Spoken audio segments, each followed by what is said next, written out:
J'ai pensé que ce serait une erreur de tuer le chat. En général, et en particulier, quand tu m'as parlé de ton projet pour son cadavre. C'était avril déjà, 6 mois que nous avions emménagé. Les maisons neuves rutilaient sous le soleil mouillé, les panneaux solaires scintillaient sur les toits, et le gazon poussait dru des deux côtés de l'impasse. Tu m'avais accompagnée à l'extérieur pendant que je rempotais les soucis sous la fenêtre de la cuisine.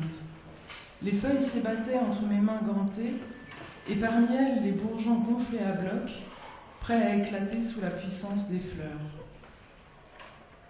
Tu avais réfléchi à tous les détails pour oxyre le gros rouquin. Comme tu les exposais tranquillement, adossés à la porte d'entrée, j'ai continué de creuser la terre sans répondre. Sans doute ruminais-tu sous le coup de la colère et tes mots n'auraient-ils pas plus de conséquences que lorsque tu t'emportes sur la cuisson de la viande ou l'accumulation de calcaire au bord de la douche. J'ai tassé la terre, étalé les racines au fond du trou. Je me suis dit que tu parlais par provocation, que si tu avais la moindre intention de passer à l'acte, tu aurais insisté pour rentrer à l'abri des oreilles indiscrètes. Tu savais très bien qu'ici, rien ne demeurait caché. Oui, c'était des mots gratuits pour semer le doute, agiter l'air. Plus tard, quand nous sommes allés nous coucher, j'ai tout de même repensé à ton idée de tuer le chat.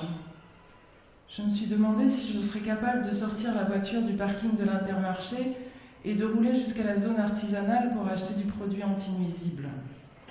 De me garer au sous-sol de Leroy Merlin, consciente que j'avais en tête un meurtre, pire, un assassinat. De prendre l'escalator vers le premier étage, d'interroger habilement le vendeur afin de sélectionner le produit le plus adapté à notre projet, comme s'il s'agissait de vulgaires chaussettes au Monoprix. Je me suis demandé à quel instant le meurtrier en puissance se transforme en assassin effectif et si j'aurais le courage de traverser la frontière. Le plus simple aurait été que tu y ailles toi-même, que tu prennes la voiture et que tu te débrouilles avec ton foutu plan pour tuer le chat. Mais tu n'avais pas conduit depuis des années, tu n'allais certainement pas t'y remettre pour l'occasion. Dans le noir, je me suis vue verser le poison, le mélanger aux boulettes de bœuf, déposer la gamelle devant la porte du jardin, attendre l'heure du gros rouquin. J'ai senti sa fourrure contre mes bras nus lorsque je le soulèverais après qu'il aurait mangé. Je me suis vue le descendre à la cave afin qu'il y agonise discrètement, puis faire ce que tu avais prévu avec son cadavre. Parce qu'il ne s'agissait pas seulement de tuer le chat, il s'agissait de signer notre triomphe, notre accession à la propriété privée. D'abord, je ne m'étais pas inquiétée que tu ne prennes plus la voiture. Elle dormait au sous-sol de notre ancien immeuble, on n'en avait pas besoin pour se déplacer dans Paris. Puis j'ai compris que ce n'était pas seulement affaire de commodité, c'était que tu n'avais plus l'intention, ni maintenant, ni jamais, de te rasseoir derrière le volant. Quant au transport en commun, il ne fallait pas y songer. Tu avais commencé par éviter les longs trajets en métro, prétextant que c'était objectivement pénible de changer à Châtelet ou Montparnasse. Après quoi, tu avais fait une croix sur le souterrain dans son ensemble. Tu avais lu un article démontrant que l'air y était plus pollué que sur le périphérique. Tu n'allais pas t'asphyxier volontairement. Quand j'objectais que ça n'allait pas nous simplifier la vie, tu courais chercher l'article dans ton bureau et tu me le collais sous les yeux alors que j'épluchais les légumes ou que je remplissais le lave-vaisselle. Ensuite, c'était les bus qui avaient posé problème. Chaque mercredi, pour aller à ton rendez-vous avec Serrier, l'expédition se transformait en long calvaire. Il te fallait des heures de préparation psychologique, puis les bus étaient toujours longs, bondés de gens remarquablement inventifs dans le registre des incivilités. Bref, c'était tout vu, tu te limiterais à notre pâté de maison et tu prendrais un taxi en cas d'extrême nécessité. Notre appartement était spacieux et confortable, traversant est-ouest et bien chauffé. Nous possédions une belle bibliothèque, on pouvait très bien y passer sa vie sans s'ennuyer. Il y avait même une salle de sport en bas de l'immeuble. Tu t'y rendais chaque matin pour entretenir ton cœur et ton allure, afin que je ne devienne pas une épouse acariâtre ou une veuve prématurée. Le compromis semblait acceptable, je n'ai plus discuté. Mais après quelques années de ce régime, nous avons quand même résolu de déménager. Mes plantations poussaient à l'étroit sur le balcon. Les jasmins débordaient de leur peau, les rosiers réclamaient vigoureusement la pleine terre qui leur permettrait de donner la mesure de leur branchage. De toute façon, il était grand temps de devenir propriétaire. Je travaillais sur le réaménagement urbain. Je croyais à l'expansion de la vie lors de ses frontières, au mieux-être de tous dans des zones verdoyantes de moindre densité. On s'éloignerait du bruit, de la pollution. Dans notre jardin, nous ne craindrions plus d'inspirer l'air à plein poumon. Soucieux de notre empreinte environnementale, nous voulions une construction peu énergivore, bâtie en beaux matériaux durables. Nous avons vite trouvé notre bonheur. Aux confins de la ville se tramaient des écoquartiers. Après quelques trajets en taxi, notre choix s'est arrêté sur une petite commune en plein essor. Elle était desservie par le RER et les promoteurs nous faisaient miroiter l'extension à brève échéance du métro parisien. Nous étions sûrs de réaliser un bon investissement. Le projet sur lequel nous nous sommes fixés était le plus beau et le plus cher de tous. Il consistait à transformer d'anciens entrepôts en allées résidentielles pour ménages aisés. Grâce à un système de récupération de chaleur couplé à des panneaux solaires, la parcelle serait entièrement autonome en énergie. Le recyclage des ordures se ferait par des bornes en surface qui les dirigeraient automatiquement via un réseau enterré vers la déchetterie. Les produits organiques iraient dans un bac de compostage situé au bout de l'impasse, ainsi pourrait-on cultiver un potager dans chaque jardin. L'allée a mis 2 ans à sortir de terre. Au cours de cette période, nous avons rêvé sur les plans des architectes. 4 maisons mitoyennes, identiques de la toiture aux fondations, bordaient chaque côté de la voie. Au rez-de-chaussée, on pénétrait dans une grande cuisine ouverte sur le salon. De l'autre côté se trouvait un jardin enclos par des buis, sur lequel donnait également une pièce plus petite où tu installerais ton bureau. J'aurais le mien à l'étage, entre la salle de bain et la chambre, dotée d'un balcon sur l'avant. Plusieurs mois avant de déménager, nous avons mesuré nos meubles et découpé des bouts de papier pour les représenter à l'échelle. Après le dîner, nous déroulions les plans sur la table et nous jouions à déplacer la bibliothèque, le canapé, à la recherche des emplacements les plus astucieux. Dans les grands magasins, j'admirais l'infinité de rangements disponibles pour les intérieurs amoureusement aménagés. Nous nous couchions le sourire aux lèvres, imaginant le plaisir que nous aurions à prendre possession des lieux, la jubilation qui couronnerait nos choix avisés.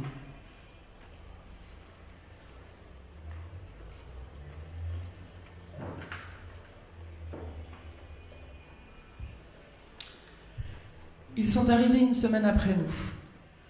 Le camion a ronronné sous la fenêtre de notre chambre, on a coupé le moteur, des pas ont raclé le gravier, une clé a fouillé notre serrure.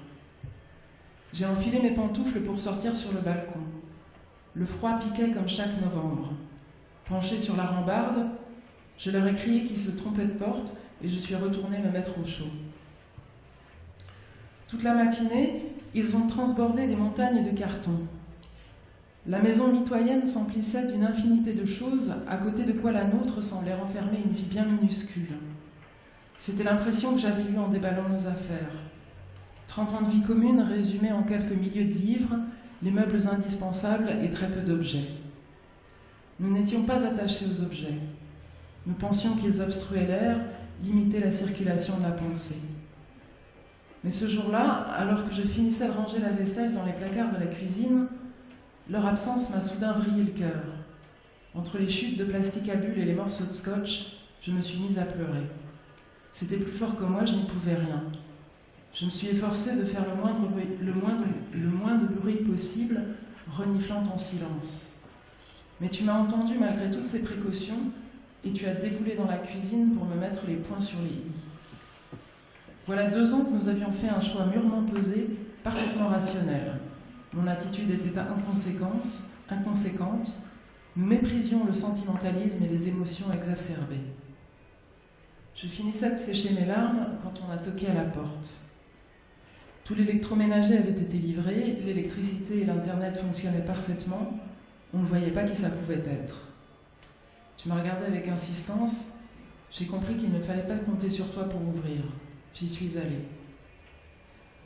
Une brune gracile en juste corps et fuseau noir se tenait sur le seuil, un bambin juché sur la hanche. Elle me tendait un biberon. « Micro-ondes », a-t-elle commandé. 30 secondes, pas une de plus. J'ai pris le biberon comme on accepte les tracts à la sortie du métro, quand le geste est trop catégorique pour vous laisser la possibilité de refuser. La brune m'a emboîté le pas vers la cuisine. Tu avais foutu le camp, mais je t'entendais marcher dans ton bureau à l'affût du moment où elle s'en irait.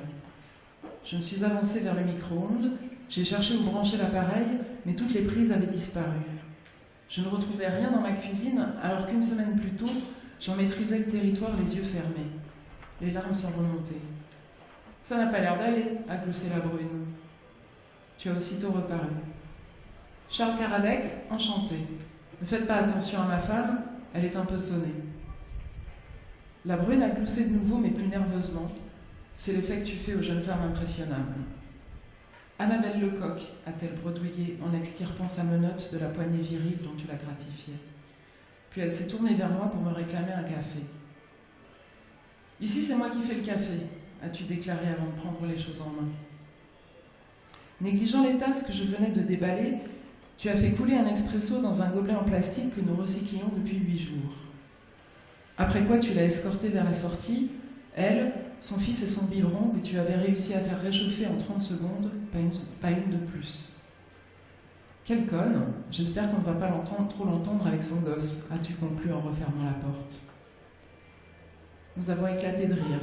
C'était la première fois que la tension se relâchait depuis les heures irréelles du déménagement, les tournicotages incessants à la recherche du meilleur endroit pour telle lampe ou tel guéridon, qu'il faudrait ensuite déplacer de nouveau, car c'était bien sûr trop tôt, beaucoup trop tôt pour savoir comment vivre dans cette maison.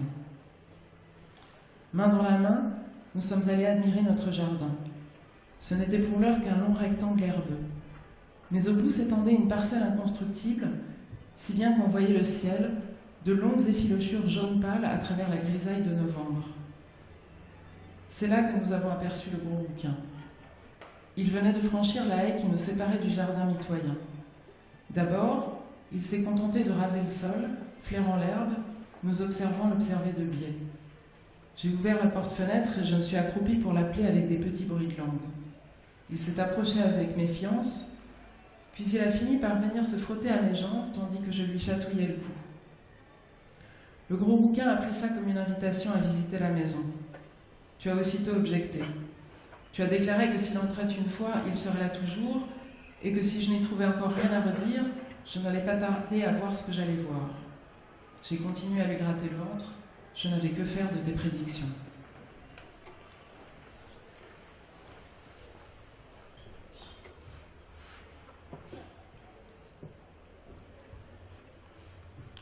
Il lavait la voiture. C'était un modèle coûteux et sans singularité, ils étaient parfaitement assortis. Je l'ai salué poliment, il a répondu « Arnaud Lecoq, je crois que vous avez déjà fait la connaissance de mon épouse. » Et il s'est remis à briquer le véhicule.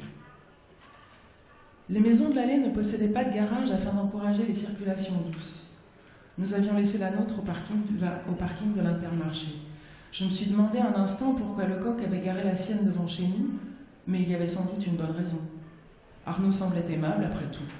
J'ai pensé que j'avais mal interprété l'attitude de son épouse. Nous étions partis sur de mauvaises bases, tout serait bientôt rectifié. Je me suis dirigée vers le magasin. À Paris, nous vivions entourés d'enseignes concurrentes et nous n'avions pas de mots assez durs pour condamner l'invasion des villes par la grande distribution. C'était bien de ne plus avoir le choix. Enfin, nous nous contenterions de l'essentiel. Un vieil homme vendait du goût devant les portes automatiques du supermarché. Je lui ai promis que oui, en sortant. Les rayons débutaient par les habituels étalages de fruits et légumes. J'ai soupesé une orange, des jugées molles, une tomate que j'ai aussitôt reposée. On se trouvait ensuite face au laitage.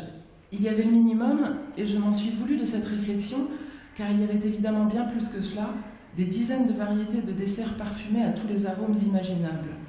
Mais il n'y avait pas des yaourts au lait de brebis. J'ai avancé, pensant prendre un poulet. C'était facile, tu n'auras qu'à le mettre au four en rentrant de ton rendez-vous avec Serrier. Bien sûr, je proposerai de t'aider, mais tu répondrais qu'on n'est jamais si bien servi que par soi-même et que de toute façon, je n'avais aucun sens de la cuisson. Alors je me servirai un verre de vin et je mettrai le nez dans l'ordinateur jusqu'à ce que tu me dises de venir à table. Le choix de poulet était beaucoup plus restreint qu'en ville. Il reposait sur des polystyrènes azur à mi-hauteur de la vitrine réfrigérée et j'ai cherché en vain les labels rouges, les étiquettes rassurantes quant à la nourriture ingurgitée de leur vivant par ces poulets. « Vous avez besoin de lunettes » a gloussé dans mon dos une voix flûtée. Je l'ai aussitôt reconnu, avec son carré plongeant et ses grands yeux obliques qui fouillaient les miens à la recherche de quelque chose dont se moquer. « Mes poulets » ai-je bredouillé, « je ne retrouve pas mes poulets. » Annabelle a tendu la main pour saisir le plus gros volatile de l'étalage et l'enfouir dans son chariot. Puis elle a tourné les talons en chantonnant « À bientôt !» J'ai renoncé au poulet. J'ai acheté du poisson pané, priant pour que tu sois déjà parti à ton rendez-vous afin de m'épargner tes points de vue sur la surgélation. J'ai filé devant le vendeur de houx sans honorer ma promesse. Histoire de perdre un peu de temps, j'ai marché jusqu'à la pharmacie. La plupart des commerces s'étaient rassemblés près de la gare de RER. Sur le chemin, les immeubles en briques alternaient avec les maisons d'1 ou 2 étages, les chantiers de construction. Des papiers d'emballage voletaient sur la chaussée, un matelas prenait l'eau au bord du trottoir. Je me suis rappelé qu'au-delà de l'autoroute s'élevaient de grands ensembles où les locataires étaient souvent moins soucieux d'écologie que les propriétaires. Devant le voltigeur, un bar-tabac situé en face du RER, je suis tombée sur Patrick Topin. C'est un voisin, j'ai sauté un chapitre, c'est le voisin en face. Il achetait du tabac à rouler sans additif de synthèse, m'a-t-il aussitôt précisé. De crainte qu'il me propose de faire route commune, je me suis hâtée de lui dire au revoir pour m'engouffrer dans la pharmacie. Mais à peine entrée, j'ai aperçu Aude Lemoine qui faisait la queue. Elle et sa famille venaient d'emménager au fond de l'impasse. Nous avions échangé quelques mots à propos du compost qu'il faudrait entretenir avec méthode pour ne pas être envahi par les moucherons et les asticots. J'ai fait semblant de m'intéresser aux produits d'hygiène pour bébé en épiant d'un côté Patrick par la vitrine, de l'autre la progression d'Aude vers le comptoir. Quand son tour est venu, je suis ressortie de la pharmacie et j'ai marché le plus lentement possible pour ne pas rattraper Patrick. Le colin décongelait placidement dans mon sac à provisions. Moi, j'avais froid.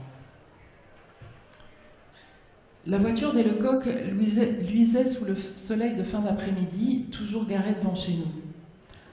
Notre boîte aux lettres était pleine, j'ai fait quelques pas sur l'herbe pour prendre le courrier.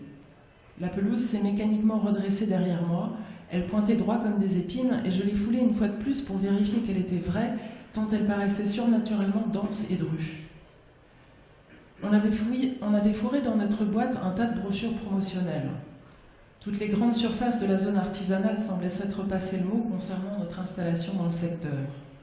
J'ai récupéré la masse de prospectus en fouillant mon sac à la recherche de mes clés. Cette fois, elle a surgi de la fenêtre. « Vous avez fini par retrouver vos poulets ?» a gloussé Annabelle de sa cuisine. J'allais prendre sèchement congé quand elle a ajouté « Au fait, j'ai toujours pas remis la main sur notre paillasson, alors en attendant, j'utilise le vôtre, n'est-ce pas ?» Les mots m'ont encore échappé. Depuis l'emménagement, il me fuyait sans cesse et je me trouvais de plus en plus démunie face aux situations nouvelles. Les publicités dansaient dans ma main tremblante quand j'ai introduit la clé dans la serrure. Tu m'avais laissé un mot sur le comptoir de la cuisine pour me dire de ne pas commencer à préparer le repas. Tu passerais chez notre ancien boucher sur le chemin du retour, tu t'occupais de tout. Les larmes sont montées. 1 minute plus tard, je sanglotais de gratitude, remerciant le ciel de m'avoir octroyé le meilleur mari qu'une femme ait jamais eu. J'ai pleuré longtemps. Au bout d'un moment, je ne savais même plus pourquoi je pleurais. J'ai observé notre salon, le parquet massif, les murs blanc-neige, la baie vitrée donnant sur le jardin bordé de buis odorants. Nous n'avions jamais vu autant de ciel depuis notre salon. J'ai pensé qu'il y avait matière à être heureux, aucune raison de ne pas l'être. Je me suis servi un verre de vin et je suis montée à mon bureau. Plongée dans un rapport d'études, je t'ai à peine entendu rentrer. De la cuisine, tu m'as crié que tu avais pris des côtelettes d'agneau. J'ai levé le nez de l'écran. Qu'est-ce qui ne va pas ? Rien, pourquoi ? Si, ai-je insisté.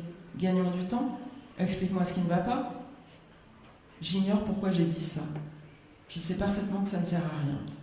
Car tu ne cherchais pas à gagner du temps. Tu cherchais à en perdre un maximum. Je suis descendue te rejoindre à la cuisine. Tu as fait mine de ne pas retrouver les ustensiles que tu avais toi-même rangés selon un ordre implacable, ouvrant les tiroirs avec fracas, claquant les portes des meubles. J'ai jeté un coup d'œil autour de moi. Tu venais de poser la marmite en fonte sur la plaque à induction. Je l'ai saisie en te regardant droit dans les yeux et je l'ai laissée tomber sur le carrelage où elle a éclaté en morceaux.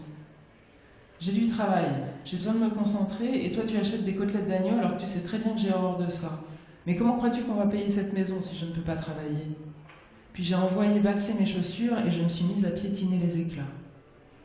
Tu as aussitôt enclenché la marche arrière. Tu m'as enjoint d'arrêter, par pitié, tu ne supportes pas les blessures. Mais je prenais plaisir à sentir les gros bouts de fonte m'entailler la plante des pieds. J'avais envie d'avoir mal, ainsi je saurais pourquoi je souffrais. Comme je gigotais de plus belle sur les débris, tu m'as écarté de ton chemin. J'ai heurté la porte du frigo et tu t'es précipité vers le meuble sous l'évier pour en extraire la pelle et la balayette. On a sonné à la porte. « N'y va pas !» as-tu glapi, et il y avait comme une supplication dans ta voix. Or toutes nos fenêtres étaient éclairées. De quoi aurions-nous l'air si nous ne répondions pas?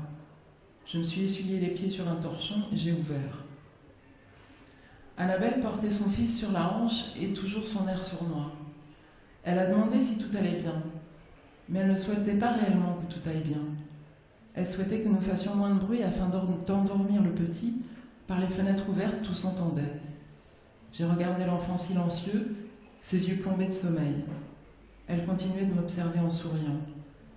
Car Annabelle ne souhaitait pas réellement que nous fassions moins de bruit. Elle souhaitait rassasier je ne sais quoi, une pulsion, un instinct qui, depuis la première seconde, a voulu faire couler le sang. Aussi est-il faux de prétendre, parfaitement injuste de nous montrer du doigt.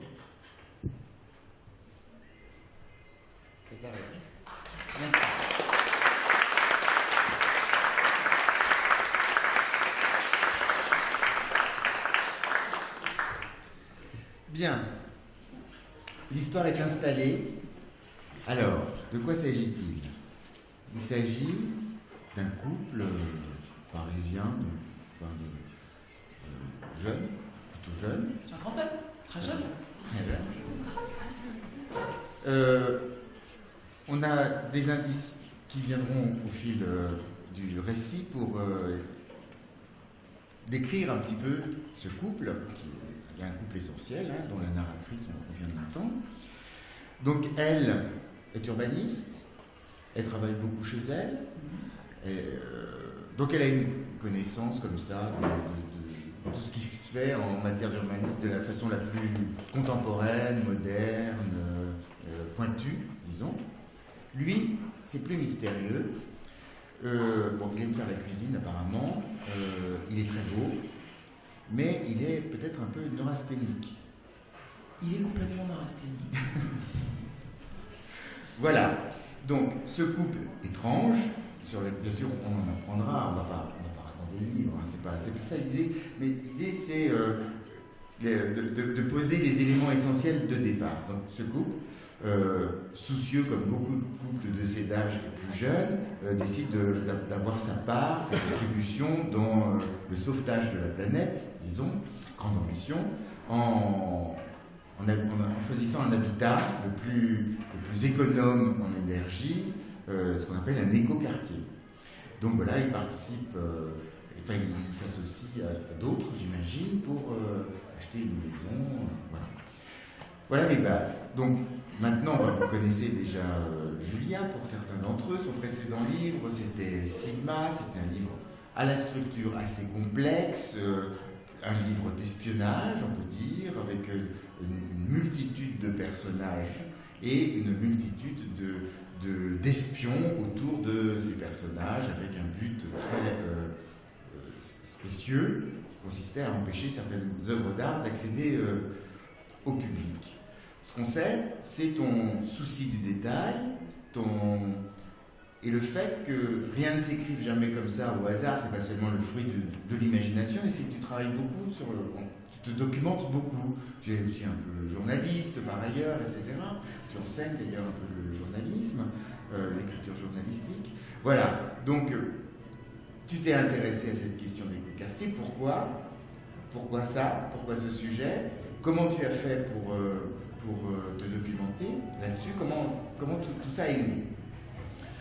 Je pense que c'est une accumulation de choses parce que c'est vrai que je suis devenue ces dernières années de plus en plus préoccupée par l'habitat et la manière dont l'espace, l'endroit, la maison, l'appartement qu'on habite structure nos vies et notre manière d'être. C'est quelque chose dont je suis devenue réellement persuadée, dont on n'a pas forcément conscience quand on habite dans le même endroit depuis longtemps. On pense qu'on est comme ça, qu'on est d'une telle façon, et oui, on est comme ça d'une telle façon, mais en même temps, on n'a pas conscience à quel point les murs, l'entourage, la ville nous imprègnent.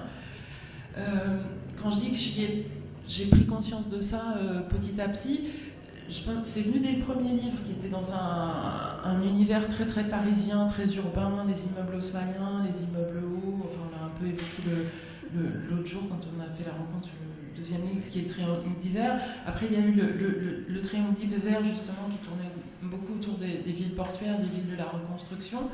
Et moi je me suis rendu compte quand j'allais faire des repérages dans des villes que je ne connaissais pas forcément pour mes livres, à quel point je me sentais différente simplement en changeant d'endroit. Alors, il y a le fait qu'on est en vacances, ou alors c'est un moment un peu privilégié parce qu'on se rend dans un endroit avec un but précis, on est hors de chez soi, de son quotidien, tout d'un coup on se sent un petit peu en suspension, c'est très agréable. Mais je pense qu'on a spontanément ces affinités ou non avec tel endroit, on se sent bien dans un endroit ou pas, on le sait tout de suite. Voilà, donc il y a eu cette première prise de conscience, et puis lié aussi au fait que je sortais d'une période de très grande sédentarité. Mon premier livre, je l'ai écrit quasiment enfermé chez moi, où tout d'un coup sortir de chez moi était devenu très compliqué, et puis en même temps être chez moi c'était une espèce de punition. Enfin, j'ai eu du mal avec cette activité d'écriture au début, je ne savais pas comment concilier avec le reste. Et puis, par ailleurs, comme tu le disais, Bernard, donc je suis aussi un peu journaliste et j'ai travaillé longtemps pour un magazine qui s'appelle, un hebdomadaire qui s'appelle le Moniteur du bâtiment et des travaux publics, qui est un hebdomadaire spécialisé à destination des professionnels du bâtiment, alors ce qui a priori s'intéresse les ingénieurs, les maîtres d'ouvrage, les maîtres d'œuvre, les architectes. Moi je ne pensais pas du tout que ça m'intéresserait, mais tout d'un coup je me suis vraiment prise de passion pour la construction, le béton, comment ça marche, suivre des projets, et je pense que c'est le premier aperçu que j'ai eu sur ces constructions de quartiers nouveaux autour des grandes métropoles qui sont restées, dans mon expérience, assez stables. Enfin je dis mon expérience, ça dépend de l'âge qu'on a évidemment, mais les métropoles, il me semble, elles ont été assez stables jusqu'à une époque assez récente qui remonte peut-être à une dizaine d'années, où tout d'un coup, il y a une grande reconfiguration des villes liée à la pression immobilière aussi, à la spéculation immobilière. Et autour des grandes villes, maintenant, on voit pousser des quartiers comme ça, comme des champignons. Alors c'est toujours...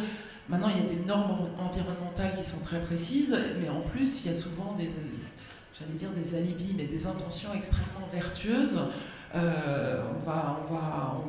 promoteurs vous proposent tous de vous construire un cadre de vie magnifique où votre vie sera forcément un long chemin pavé de bonheur successif. Et moi, en même temps, ça me paraît forcément un peu paradoxal parce que c'est aussi lié à la spéculation immobilière.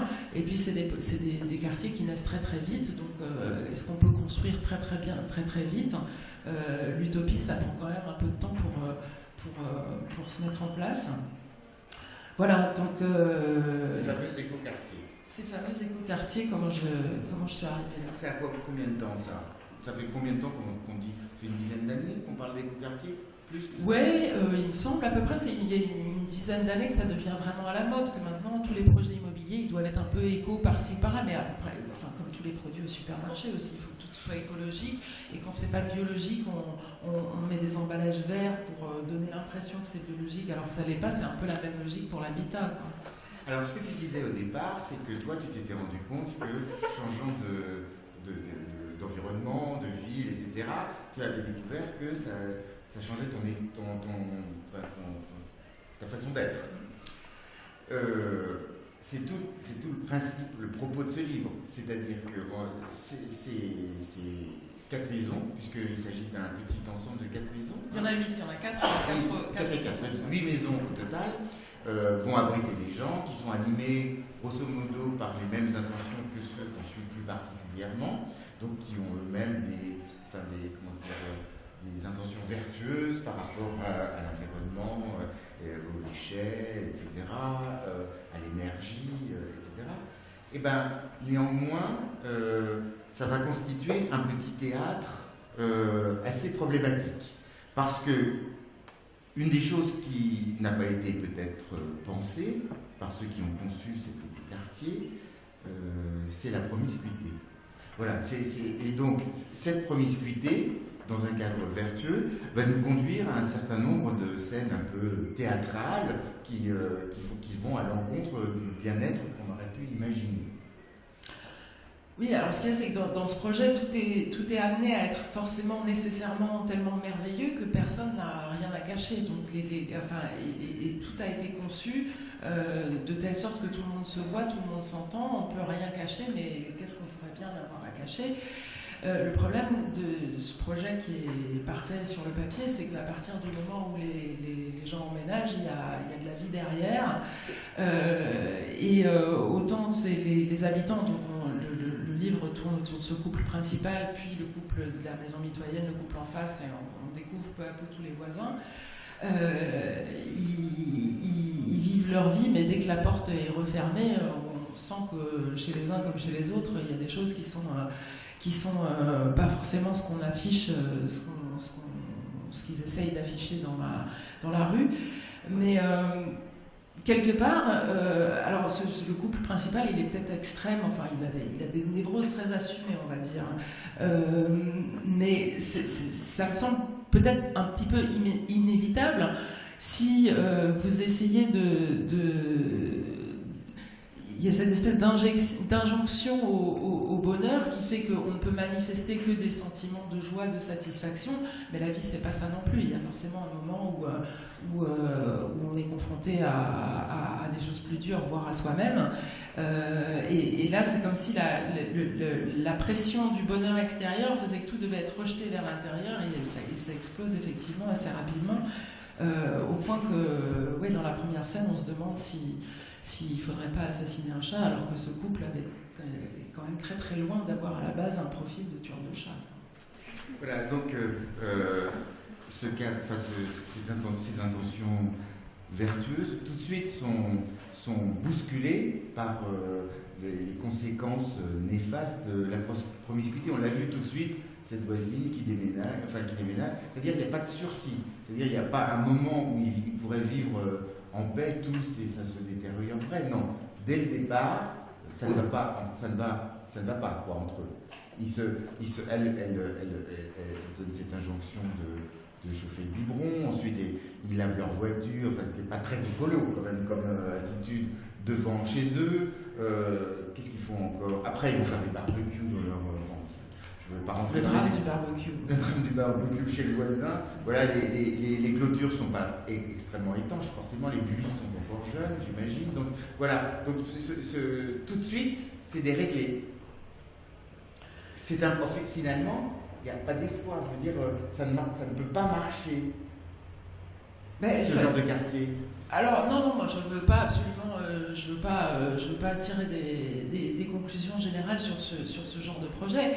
Mais ce qui me paraît un peu problématique, c'est les projets architecturaux qui orientent la vie de chacun vers dans une direction obligatoire, quoi. Donc là, tout est tourné vers le confort. Alors il y a le confort intérieur, mais il y a aussi le bien vivre ensemble. Ça, c'est un mot aussi qu'on entend entend beaucoup. Les espaces de convivialité. Le problème, c'est que les espaces de convivialité, si vous n'avez pas envie d'être dans la convivialité au moment où ça se produit, comme les barbecues, par exemple, les barbecues, c'est merveilleux quand on est consentant. Mais quand on subit le barbecue de son voisin alors qu'on a autre chose à faire, ça devient cauchemardesque. Donc c'était un peu ça que j'ai voulu mettre en scène. Et puis, bon, c'est vrai aussi, moi j'ai un goût pour l'intrigue, pour les personnages un peu à double face, pour des personnages qui sont toujours quand même un petit peu gênés par l'injonction de normalité aux entournures, donc ça grince tout de suite. Et j'avais envie de faire quelque chose de ramassé, de dense, et qui, voilà, il y a un suspense qui monte. Alors je ne sais pas si ça fonctionne, j'espère. Mais comme tu disais, je partais mon dernier projet était beaucoup plus éclaté du point de vue de la forme. Il y avait beaucoup de points de vue différents qui se complétaient, qui se rejoignaient, mais bon, c'était quand même c'était plus complexe à appréhender. Là, j'avais envie d'une intrigue très très linéaire, où on serait tout de suite dans le vif du sujet. C'est pour ça que je commence avec ce flashback avec le chat, et on revient sur la situation du chat après. Et la situation du chat ne sera pas résolue finalement vraiment jusqu'à la dernière page du livre. Alors tu expliquais que tu as un certain goût pour les intrigues, hein, c'est bien évident, ça c'est dans le cas de... On l'a vu dans chacun de tes livres. Bien sûr, c'est précisément ce dont on ne peut pas parler, de l'intrigue, mais tout ça pour dire, pour donner quelques indications, c'est-à-dire que ce qu'on a décrit jusque-là, l'écoquartier, les personnages qui traitent tout de suite à souffrir de la proximité avec les autres, tout ça va évoluer, il va y avoir des rebondissements, il va y avoir des disparitions, et tout ça quand même avec sous une plume féroce et ironique. Tu es quand même tu es dans l'ironie pour décrire tout ce petit monde, tout ce petit théâtre de ceux qui vivent de part et d'autre de cette allée. Oui, ça c'est une forme de regard dont je ne peux pas me départir. C'est qu'à la fois j'ai envie de faire des histoires avec du suspense et un peu de tragique, pas trop, mais quand même, c'est une affaire sérieuse dans le fond. Et en même temps, moi j'ai beaucoup de plaisir à observer les comportements des uns des autres, que ce soit dans la vie sociale, la vie en entreprise. Tout ça, c'est un théâtre qui est formidable à observer et auquel je participe bien sûr. Mais c'est toujours un peu à double tranchant. C'est un peu difficile à manier par moment, parce que si vous voulez vraiment embarquer le lecteur dans une histoire à suspense où voilà, ça se tend de plus en plus jusqu'à la résolution, on ne peut pas faire de l'humour tout le temps. Donc il y a des moments, des situations qui s'y prêtent plus ou moins. Mais ça, c'est quelque chose que je retravaille beaucoup, parce que sur le moment, quand on écrit, on ne peut pas arriver à doser ça. On ne peut pas doser le suspense, on ne peut pas doser l'humour. Et en plus, doser son propre humour, c'est vraiment très, très périlleux. En fait, il vaut mieux essayer, moi, il me semble, il vaut mieux essayer d'en faire moins que trop. Donc l'humour, l'ironie se lit ou pas, selon qu'on est aussi plus ou moins sensible à cet aspect de la chose. Alors tu viens de prononcer le mot de résolution. Est-ce que c'est un livre qui se termine sur une résolution ? Oui, il y a une résolution dans le sens où l'histoire de l'écoquartier va jusqu'au bout d'une certaine manière. Mais c'est vrai que j'avais envie de faire un projet en deux parties. Donc il me semble que ce livre se termine. Néanmoins, il est possible qu'on retrouve certains personnages dans un autre livre par la suite. Non, parce que c'est peut-être... Est-ce que c'est important ou pas de le dire aux futurs lecteurs que, en quelque sorte, ceux qui viennent de l'histoire, qui viennent de lire, etc., ne s'achèvent pas tout à fait là, mais qu'elle va se poursuivre. Est-ce que c'est quand même un peu important de le préciser ?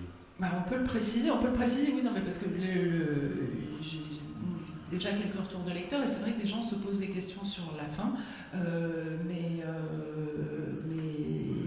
je l'ai pensé aussi comme ça. C'est-à-dire que le sujet, enfin, comme je viens de dire, le sujet de l'écoquartier est clos avec ce livre, mais en effet, tout n'est pas expliqué sur les personnages à la fin du livre, donc ça, je me garde un petit peu de matière pour la suite. Parce que autant dans les précédents livres, il y avait des fins qui sont parfois un peu ambiguës et qui laissent libre cours à l'interprétation, autant pour moi, là, il n'y a pas d'interprétation à avoir sur la fin de ce livre, c'est en attendant la suite. Ok. Donc on vous en a dit un peu, on ne peut pas vous dire tout. Faut attendre maintenant le début septembre pour le lire. Dans la mesure où c'est un livre où l'intrigue est forte, où il se passe des choses, des rebondissements, etc., on ne peut pas trop avancer dans son récit sans trop dévoiler de choses, et ce serait dommage, me semble-t-il. Donc il faut savoir s'armer de patience et guetter l'arrivée du livre dans sa librairie début septembre. Merci Julien. Merci Bernard.